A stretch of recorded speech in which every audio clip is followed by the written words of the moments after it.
Hey guys, Happy New Year for 2018, my first video. Today I'd quickly like to share with you some of the ways that I use acrylic paints to produce a hand-finished camo. And I'll be doing it on this polar bear from the Maschinen Krieger property. Let's go! For this project, I wanted to combine old and new. So I've gone with one of the original Ma.K Canon type colors, RLM02. And from Mr. Color, and combined the lacquer hand painting together with modern day water-based acrylics. My thinking for this is partly narrative and partly to reflect my story. Having moved from Japan to Australia, I'm now back in the Western world, so I wanted to put more of a Western spin on this model.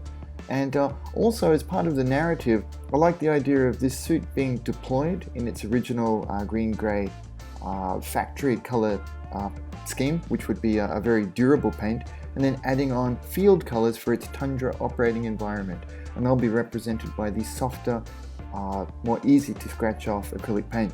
Hand brushing with these Japanese lacquer paints is quite different. Now you'll see it does take me a bit of time, but it's very accurate as well. There's less wasted time as such. Everything that I do here is being developed and put into the finish. Today I'm working off a black base coat. It was Guyanote's Evo surface primer, and that was all part of the surface texture preparation, and that's available in a previous video, link below. Now what I try to do with this kind of finish is, instead of going straight for a perfect finish as I can produce with an airbrush and then knocking it back to be weathered, here I'm kind of doing it in reverse. I'm only painting up exactly what is necessary for my finish and nothing more. It's a different way of thinking and approaching models, but it's actually a lot of fun as well. So you'll see here, I'm purposely leaving chips behind. I'll often do this over a rust-colored coat, but in this case I'm going over black because a couple of reasons. I wanted to do it for a different look. Sometimes working off black gives you a nice dark brooding look. And the other reason is because a lot of this will be covered by the, it's going to be a 3-color camouflage altogether. So it will receive a number of coats. I'm just simplifying things, and then one less step saves me a little bit of time. It will take 2 or 3 coats to get it up to this sort of solid sort of finish. Now again, you can see I'm leaving a lot poking through as a pre-weathering. But instead of actually doing it as an active step, it's more of a passive step.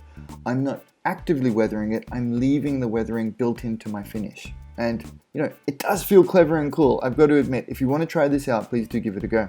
Next, Camo, Faded Yellow from Camo by Mig Jimenez from this, the Expo Camouflage scheme, Russian one. It's really cool. Now you know the deal. Give them a really good shake. Make sure you can hear that little bowl, the mixing bowl inside release.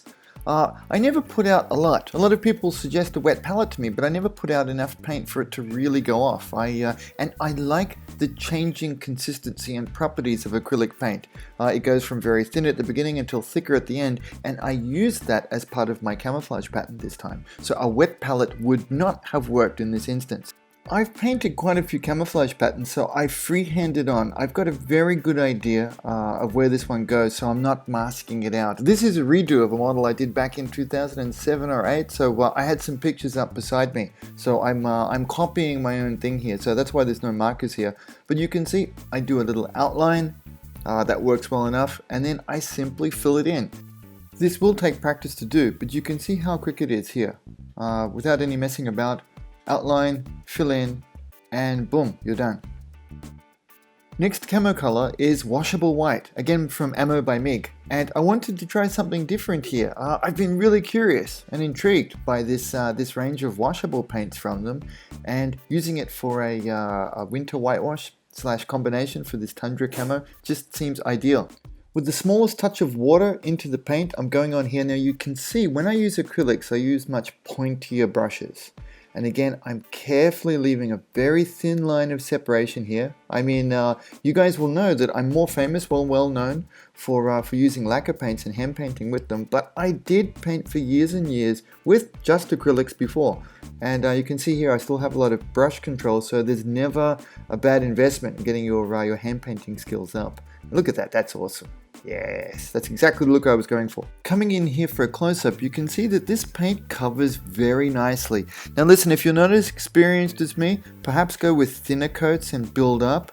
But I've got a very good feel for paint, so I'm probably making this look a little bit easier than it is. Apologies for that. But you can see I've pretty much slathered this on and gone for a heavy whitewash type application almost in one go.